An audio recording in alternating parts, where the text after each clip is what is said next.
Hey everyone, it's Jack. All Stars 10 is premiering on May 9th, and with that coming up very fast, I want to take a look at each of the queens and talk about my favorite moment that they had on their original season or seasons. Before I continue, I'm not the first person to do this concept. I was inspired by Drifting Deluxe's video, where they did the same thing and made a compilation of each of their favorite moments of the queens. So big shout out to them. I will link them in the description. They do a bunch of very cool edits. And with that out of the way, All Stars 10 is scaring me a lot.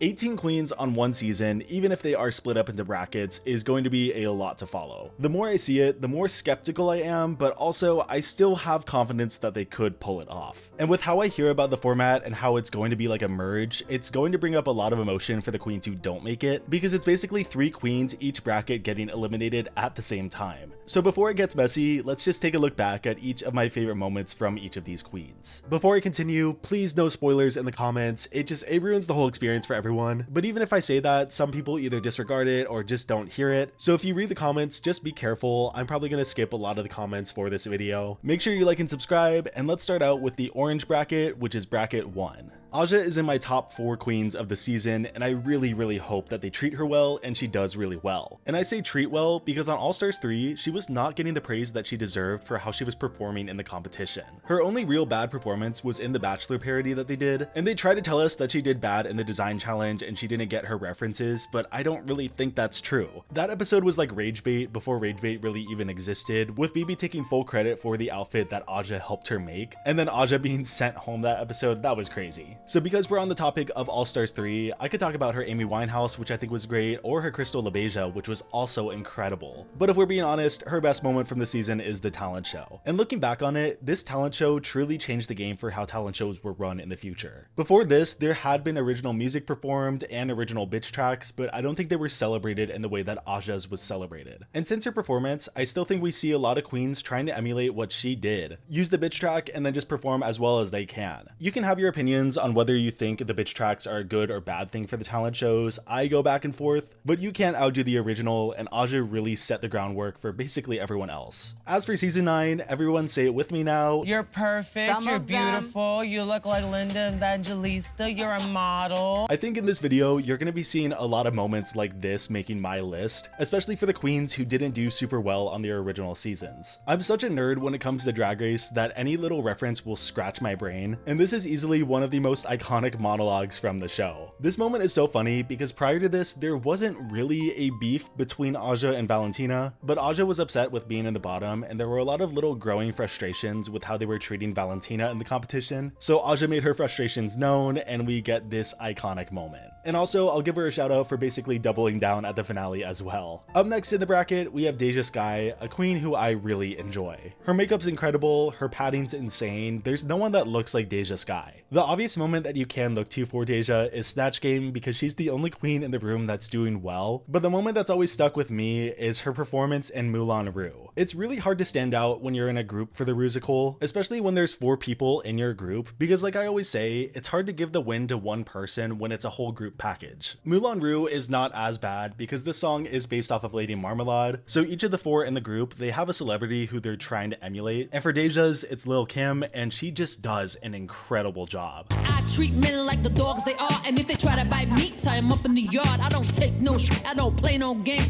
no Monopoly board, I want whips and chains. Up to this point, we'd seen Deja perform very sincere and sultry. Shout out to her performance in Fallen in episode 2. That could easily be a moment that makes this list as well. But we hadn't seen Deja do anything close to this, so when she did it as well as she did, I was shocked. It's a small moment, but it shows how versatile she is as a performer, and I do think that she is going to do well in this competition. But if we want to talk about full wildcards, I think Irene the Alien is someone to look at. Irene coming back this soon after being the pork chop of season 15 is insane, but I think it's also a really good move. Those first 2 episodes, or one long episode depending on how you watched it, she was basically the main character getting so many confessionals, more confessionals than other queens got, that lasted longer in the season. Because we saw how she interacted with the other queens and how much she could have been an integral piece to the puzzle, but I think the way they did the edit was very deliberate to make her elimination even more impactful. We heard so much from her that first episode, just for her to go on stage and make a glass of ice water, it was really crazy. Coming off the season though, a lot of her unaired runways were fantastic, so she had a very vocal fan base that really wanted to see her back. I do think the runways again are going to be really great from Irene. I just don't know how well she's going to actually do in the competition because she was on the Drag Race set for like 3 days while other people like Ginger Minj have been on for 4 seasons. I still don't get why they do some of these casting choices like this, but honestly the dominoes are set up in her favor because she was so vocal in that first episode just to flop extremely hard, so it's easy for her to come back and subvert expectations and do really well in the competition. Like, she could probably win the talent show episode 1. If she was gonna have any storyline, that would be it. So I could totally see her excelling in the competition on a storyline level, while on the practical level she just has some obstacles because she hasn't done Drag Race as long as some of the other people on the cast. As for my favorite moment from Irene, it's probably in the finale where she calls out Mistress for saying that Lucy said something bad about Irene. It really came out of nowhere and it just shocked Lucy to the core, which I think was Irene's goal. Such a small moment, but it does show what Irene's character is all about and how she's trying to make some good TV.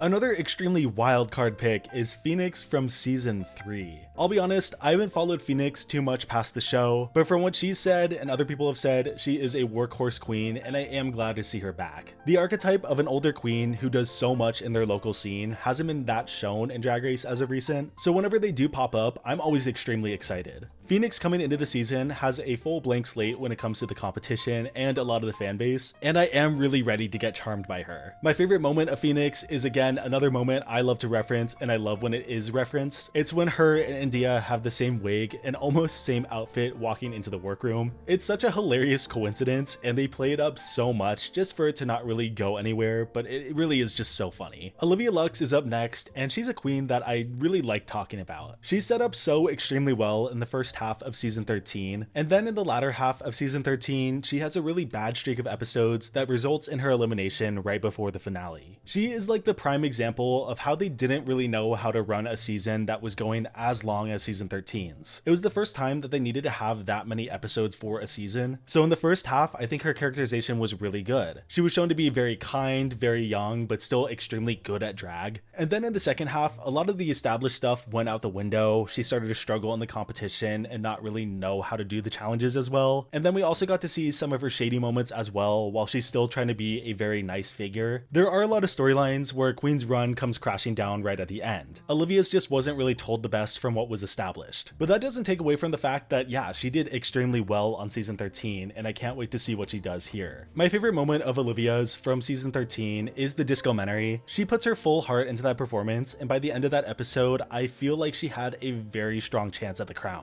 And finally, in bracket 1, we have Bosco. Bosco's in my top 4 and might just be my winner pick for the whole thing. I love her sense of humor and how dry she is. I think she's just gorgeous. Her runways are always very signature to her. Irene and Bosco are in the same drag family circles, so them being in the same bracket together, I'm so excited for that. Bosco, as well as the rest of the top 5 in season 14, equally had the same shot at the crown. I could easily see a world where Bosco did win the title, but I am kind of glad that she didn't, so we could see her back. Her evolution in drag is incredible, as well as her evolution as just a person. She's the only person I know that's done a reveal party for her facial feminization surgery, which is incredible. She's such a fully realized version of Bosco, and I definitely think she's going to be a force to be reckoned with. My favorite moment from Bosco, I am a sucker for roast performances, so when a queen has a good roast, I am immediately going to gravitate towards that. So while her in the DragCon panel is great, or her in the Super Tease is also super cool, the way she commanded the stage in the roast right after she was almost eliminated, I think it was the perfect bounce back. She has the proper mindset of how to excel in a competition, even if you do have low moments. And I think that mindset is the ticket to the top of the competition and to the crown. Bracket 2 is up, which is the pink bracket, and we are starting out with Tina Burner. Tina Burner was cast on Drag Race to fill a role around that time that was being cast a lot, that being the campy New York queen who's very established, and she was able to go on and perform well in the theatrics, having good performances and things like the acting challenge. Where Tina faltered in the competition is on the runway, with her red, orange, yellow runways basically every other week. Putting those colors together, it was kind of an eyesore, and I don't really know why she went with that branding, especially since beforehand she wasn't really with those colors. Like, this was a choice made just for Drag Race. Race, and I just don't think it really served her the best. Aside from the runways, the other thing that held her back was the fact that she didn't fight with Rose. Episode 1, it was established that Rose and Tina didn't like each other, so you thought for a good majority of the season that something would come out of this, especially since they were in opposite groups, one being a winner and one being a loser out of the first episode. It got to the point where production basically threw them together to try and create some sort of storyline, and instead all we got was Tina painting Rose's face. Her character was just mismanaged on the season because they were looking for something that just wasn't gonna happen. So I am curious to see what they do with her this time and how much she's gonna excel at these theatrical challenges again. Because my favorite performance by her is still the Rusical, even though they put her low for not lip syncing the last 3 words of the song. She was on stage for so much of the time and hit basically every beat she needed to hit. It's that type of talent that just doesn't come naturally to a lot of people, and for the judges to jump on something so small, it was pretty dumb. But she was one of the main highlights of a Rusical that wasn't very good. Kerri Colby is up next, and she is another queen that I think production expected a certain thing out of, and then they didn't really get that. Kerri is Sasha Colby's daughter, and while Sasha came into the competition fully ready to win, I think Kerri realized pretty quickly into the competition that she still had a lot of time to grow. I'm really excited to see what we get from her on the runway because she is going to be the most model out of anyone. And coming back to Drag Race after the world was introduced to her mom Sasha Colby, it's going to be a tough landscape to navigate for Kerri. My favorite moment of Kerri in season 14 is her talent show. We hadn't really seen anything like jump roping up to that point, and yeah, maybe Jax kind of outdid her the next season, but I think it was a really cute, fun performance that showed skills that not everyone has. And of course, I do want to acknowledge that there were comments made by Kerri that were pretty tone deaf on Twitter, and going forward, I just hope she uses her platform just with a little more foresight, because her words are powerful, especially since she had so much influence on many of her cast members, so people are automatically going to look to her for guidance. I don't want to get into it too much, but yeah, when I saw it, I was pretty disappointed with how it just all went down. Moving on from that, in this bracket up next, we have Nicole Paige Brooks from Atlanta, Georgia. The fact that Nicole is back after 15 years of being off TV, and she's in the same bracket as Lydia Butthole Kollins, who has been off TV for 4 days, it is wild to see, and Nicole is such a deep cut pick because she only lasted 2 episodes on her original season. But her name alone has had such a legacy on Drag Race and has been referenced a good amount. And that's branding that you can't really force, especially when it comes to Rue. If Rue remembers you through your name, you have kind of a golden ticket. That's what we see with Lydia as well. I have no idea what to expect out of Nicole on this season. She's done practically no Drag Race, and even at that point, she was doing such different Drag Race than what we have now. So I do hope that she does good on the season, or at least grows a really big fan base. My favorite moment of Nicole is another quote. It's just malicious,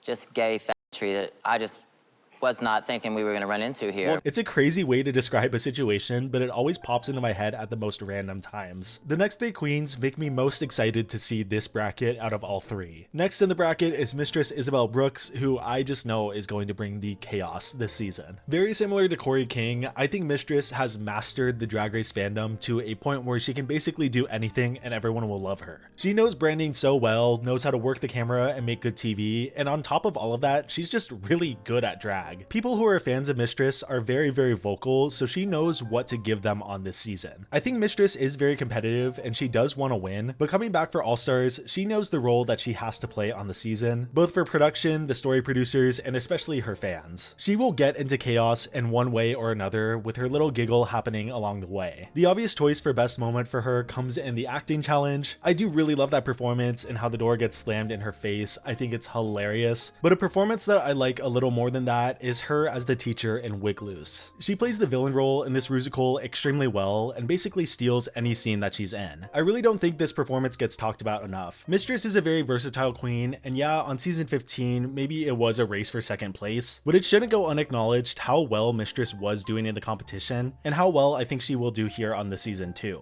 Up next, we have probably the most surprise pick, and that's saying a lot because there are a couple in here that are very shocking. We have Lydia B Kollins coming back right off of season 17, which is one of the most bold casting choices that they've done, and I love it to death. She had 5 days to prepare for the season, and yeah, maybe that evolution of drag might not really be there. It doesn't really matter too much because we've just never seen something like this, and out of all the queens on 17, Lydia coming back this soon is extremely exciting. Mistress is probably the only queen that is familiar with Lydia because of the roast on season 17, so when she walks into the workroom, I don't think anyone else is gonna know who she is. That is so insanely cool, and I really love love that the producers 10 seasons into All Stars are still coming up with these really interesting ideas. I want Lydia to do well, but even if she doesn't, I know that she's probably going to come back for another All Star season down the line. So I'm happy for her to just do a victory lap on this one. My favorite moment from her, Boogie Wonderland is a very good choice, but again, the roast, I love it so much. The oscillating fan joke is just genius. I'm a really, really big fan, is what Mistress would say if she was dressed like an oscillating fan. I've said it on Twitter, I've said it on live stream, but let's bring it to video. This is the year of the butthole, and we should all celebrate. And finally, the last one in this bracket, we have another really off-the-wall casting choice, which is Jorgeous from season 14 and All Stars 9. Jorgeous being asked back for All Stars just 1 year after her previous performance, it makes just as much sense as Lydia being there, actually probably a little less sense. Because for Lydia, it was still her first time, but Jorgeous just had a very long run on All Stars 9, so for her to come back, it's really strange. I'm not complaining because I love Jorgeous, and it really seems like she busts out of her shell on All Stars 9, and she has had a pretty big evolution to her drag just over this past year, especially the makeup. So honestly, what the hell, sure, Jorgeous is back. I don't really know what storyline she could have this season, but just like Lydia, she is still very warmed up from her previous runs on Drag Race, and with how much Rue loves her, I think this is just another season that Jorgeous is going to do well on. My favorite moment from season 14 for Jorgeous is the Love's Got a Hold on Me lip sync, just pure drag joy. I love watching this one back. As for All Stars 9, there's a couple moments you can look to. Her crying for being so sickening is such a funny line. I think she has one of the best performances in Drag Queen Save the World. Her stupid square wig in that one acting challenge is so dumb, but I think the main two moments are either Hector from the roast or her talent show at the very end where she gets thrown. You could choose either one. I think I will go with Hector because I think it's a great performance, and because out of all the moments, that was the moment that I think she really came out of her shell. She can finally do comedy super well, and I think that's perfect for this season. Bracket 3 starts out with the Ice Queen herself, Denali. I'm super interested to see the reception to Denali on this season because back in the day, she was like a fan favorite. And that's not to say that she isn't now, but just in between, we've had a lot of other queens who were deemed robbed. So I think a lot of people's emotions over her safe run on season 13 have kind of faded over time. And personally, I'm really excited to see her on to see if she can have as consistent of a run as she did on season 13. Her sheer talent just shined through on the season, even if they weren't really acknowledging her, and I'm pretty confident that her talent will shine through again on this season. Her verse in Phenomenon is one of my favorite moments from her. It's just quintessential Drag Race verse, but done to like the best quality. But I think 100% Pure Love still takes the cake for like the best moment. It's one of the biggest blowout lip syncs ever, and at a time where basically everyone was glued to Drag Race, it really broke the entire fandom. I just have such fond memories of this lip sync and this song because of Denali, so it's gotta be my pick here. Next we have Acid Betty, a queen who's been on a lot of people's wish lists for a long time. And it's for good reason. Betty brought a lot of drama on season 8, even if she didn't last the longest, and her drag style was very unique to what we'd seen up to that point. She's always been a very outspoken, say what's on her mind type of queen, and I don't think that's changed at all coming into the season, so I'm excited to see what drama she brings, as well as some crazy high concept runways that I know we'll get from her. I'm not trying to cheat and say that my favorite moment from Betty is causing a commotion because it launched Naomi's career. I think my favorite performances from her are either in episode 1 where she did the Moneyball look, or in the trio that she was in with Bob and Thorgy, Street Meets. It's still a very catchy song. She was honestly so good at Drag Race, and though her shocking elimination was pretty warranted for what the lip sync was, I think she's coming back to the competition a little underestimated but still fully prepared. Alyssa Hunter is up next, and she's a queen that I don't really know what to expect out of her. That was a critique that she got on her original season. They didn't really know her drag style or her whole vibe, and before she could really show that to them, she got eliminated really fast in the season, which sucks because she's such a kind soul, and it seems like she has a lot to still show off. Her unaired looks from season 14 were really great, and my favorite moment on the season is just every single one of her runways. I don't think she ever missed. That or when she said, "Listen, Daya, you are the bitch," and just nothing else. Here's the thing. Daya, you are the bitch. They really like to edit her out of context on that season, like in the behind the scenes video when she answers lasagna to her favorite color question. Yellow, lavender and lavender. Green, yellow, black, blue, lasagna. It's such a random tidbit of Drag Race editing, and I don't know if it was like a running joke in between them, but I hope we still get that kooky energy on this season that she's on. Cynthia Lee Fontaine is up next, and I am so happy that she's back. She is one of the kindest souls, and she's been through hell and back when it comes to health issues. She's overcome cancer, and through all of this, she has had a smile on her face and just been a great part of the drag community. I really hope that the judges and everyone in the fandom just fully embraces Cuckoo, because honestly, there's no one that deserves the love any more than her. She's never really been particularly great at Drag Race, but that comes down to some of the judges just not being on the same wavelength as her. This many years out from her first 2 original seasons, I feel like there is an appreciation that has grown for Cuckoo, and it could be the perfect time for Cynthia to come back and be fully embraced by everyone on the show. My favorite moment from her on season 8 is the behind the scenes story that they tell where someone lost something in the workroom and then Cynthia went on a whole scavenger hunt trying to find it. She took so much time out of what she was doing just to help another person, and she easily earned that Miss Congeniality title. For season 9, her segment during the News Reporter Challenge is still so funny to me. Her saying intolerant lactose and just having all of these little comments. I'm intolerant lactose. I'm gonna keep the money because I don't know if Justin had the opportunity to deal with my cuckoo. This is the moment where the judges fully embraced Cynthia and got how funny she is. And though it didn't last much longer on the season, it was a great highlight for Cynthia's run. Speaking of Betty's and calling Daya a bitch, Daya Betty is back and she's in the same bracket as Acid Betty, so it's just funny how they did that. Daya was another queen from the top 5 of season 14 that could have easily taken the crown if they wanted to justify it, especially when it comes to my favorite moment of hers, her finale performance, which was so gorgeous. The concept, the song, the outfit that she had to go with it all encapsulated her journey on season 14 super well, and I think she could have easily been top 2. Another moment that I love from Daya that shows how much she knows how to make good TV is when she's keeping track of the votes during Moulin Rouge and then decides to tie it just so Willow is the one that has to make the decision. I'll keep tally. I can tell you what I think and then you... What do you think? I think Bosco, so that ties it. It plays into the dramatics of the situation and makes a bigger moment out of something super small. She is such a fun pot stirrer character, and I do really hope that they fully embrace her on this season. There's some finalists that come back for All-Stars, and I don't think the judges really look at them as a true contender. I think of people like Akira on All-Stars 6. She fit an integral piece on that season, but coming back, she just wasn't really in their cards. And I don't want to say that Daya is going to be the same way, especially since the format is so different, but I think her role on the season really comes down to how she's playing to the cameras. But if she's kind of taking her foot off the gas a little bit when it comes to the whole pot stirring, she might get lost in the mix, but that might just be me being paranoid because I really do like Daya a lot. I love her drag and I love her personality. And last but certainly not least, we have Ginger Minj coming back for her 4th season of Drag Race. I don't know how to feel about this. It seems like a very controversial casting choice online. Everyone starts out with the phrase, I like Ginger, but, and then just kind of talks about how they aren't a huge fan of this casting choice. And to basically echo what everyone's saying, I like Ginger a lot,